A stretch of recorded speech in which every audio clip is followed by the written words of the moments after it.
3 things to watch for in Indiana basketball game against Eastern Illinois. No, 17 Indiana tries to improve to 2-0 against Marty Simmons-coached Eastern Illinois.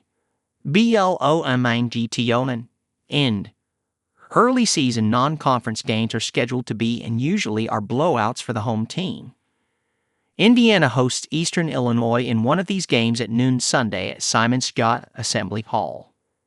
Indiana, 1-0, did not put Eastern Illinois, 1-1, on its schedule to get a challenge from the visiting Panthers.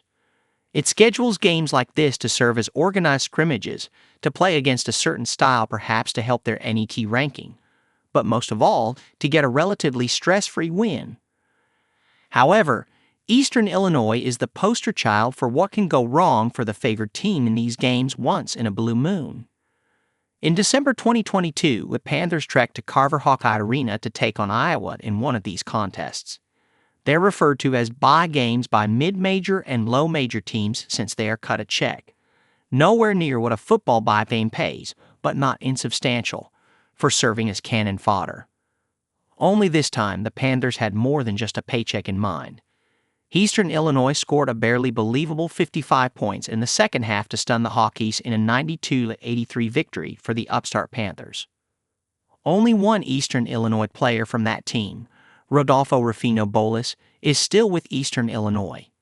He didn't play against Iowa, but Simmons was on the sidelines for the upset.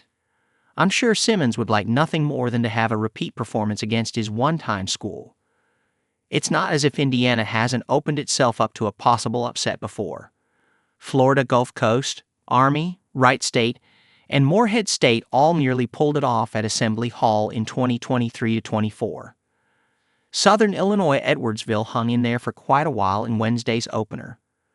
These games are set up to be almost guaranteed success stories for the Hoosiers, but you never know when the supposed weak sister is going to fight back.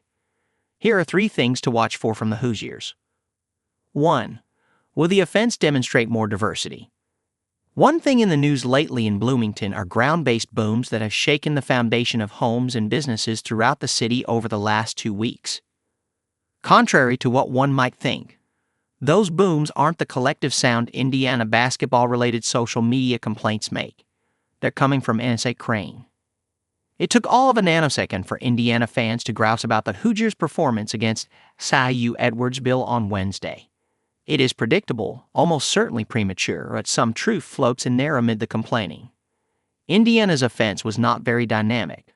Post feeds to Omar Ballo and Malik Renault were frequent, with varying success.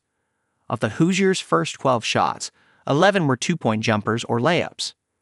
Indiana's 16 3-point attempts aren't a terribly low number, but there was a vibe of constraint from Indiana's shooters, especially early in the game. Outside shots are dependent on the defense being played by the opponent, but it would be nice to see Indiana run some offense for its guards in the half-court. I know the idea is to create scoring for them off transition, but Indiana is going to be easy to defend if the arc isn't part of their half-court attack. 2. Will Kenan Carlisle continue his good defensive start? New Hoosier Kenan Carlisle didn't score on Wednesday against SIU Edwardsville, but that doesn't mean he was ineffective. In 17 minutes, Carlisle had 6 rebounds and 3 assists, not a bad haul for that amount of time on the floor. He also had an assist and a steal. His analytical stats demonstrated how good Carlisle was on the defensive end. He had a defensive rating of 77.9. Defensive rating approximates points allowed by a player over 100 possessions. The lower the number, the better. Carlisle was 10 points lower than any other Hoosier. His stop percentage, an estimation of defensive possessions where the opponent didn't score, was 79.2%, also best among Indiana's players. All of the above is one reason why Carlisle got a plus 17 plus minutes rating in just 17 minutes of action, an impressive rate. If Carlisle can continue to defend as he did Wednesday, he won't have to score many points. He'll be preventing them at the other end and doing the Hoosiers a world of good. 3. Will Indiana blow out a low-major team?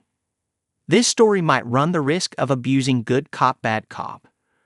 In the introduction, we delivered the cautionary tale of what can happen against supposedly lesser foes. However, the truth is that in most of these games, the home team blasts the opposition for an easy win.